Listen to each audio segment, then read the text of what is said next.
Mohon doa saya menyelesaikan izin mengundurkan diri Ternama Dia Perdana Imigrasi. Nama Yusuf Adekram yang ter-22 jadi 2639 31 Prodi Hukum Universitas C. Baik, pada video kali ini saya akan memberikan komentar terkait wacana Bapak Presiden Prabowo Subianto untuk merelokasi atau menempatkan pengungsi dari Palestina ke dalam wilayah Indonesia. Tentunya ini merupakan suatu wacana yang baik di mana Indonesia sendiri mengedepankan nilai-nilai kemanusiaan dan semangat untuk melahirkan kepedulian terhadap penderitaan bangsa yang lain yang tertindas. Namun, perlu diingat ada beberapa hal yang perlu kita menjadi perhatian bagi kita semua. Yang pertama itu adalah masalah utama dari dasar hukum dan status pengungsi. Kita mengetahui bahwa Indonesia sendiri belum meratifikasi Konvensi PBB pada tahun 1991 tentang status pengungsi maupun protokol pada tahun 1967. Artinya, tidak ada payung hukum secara langsung mengenai hukum nasional yang secara langsung mengatur status dan hak pengungsi internasional, khususnya di wilayah Indonesia sendiri. Selama ini, keberadaan pengungsi hanya diatur melalui Peraturan Presiden Nomor 125 Tahun 2016 tentang penanganan pengungsi dari luar negeri. Tentunya, hal ini menggambarkan bahwa status pengungsi di Indonesia hanya bersifat sementara.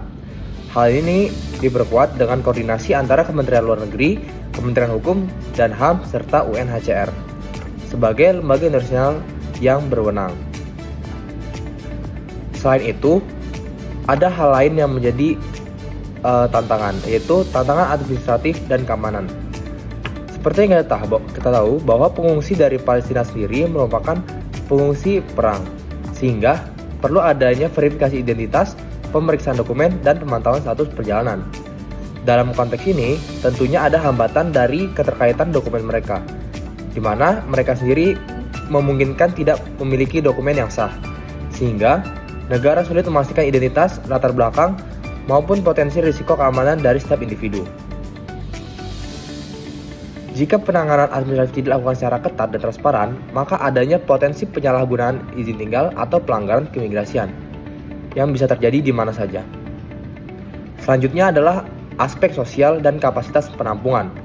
Selain administratif dan dasar hukum, perlu adanya penanganan secara aspek sosial, di mana perlu kita lihat dari kapasitas penampungan dan integrasi sementara yang berada di wilayah Indonesia.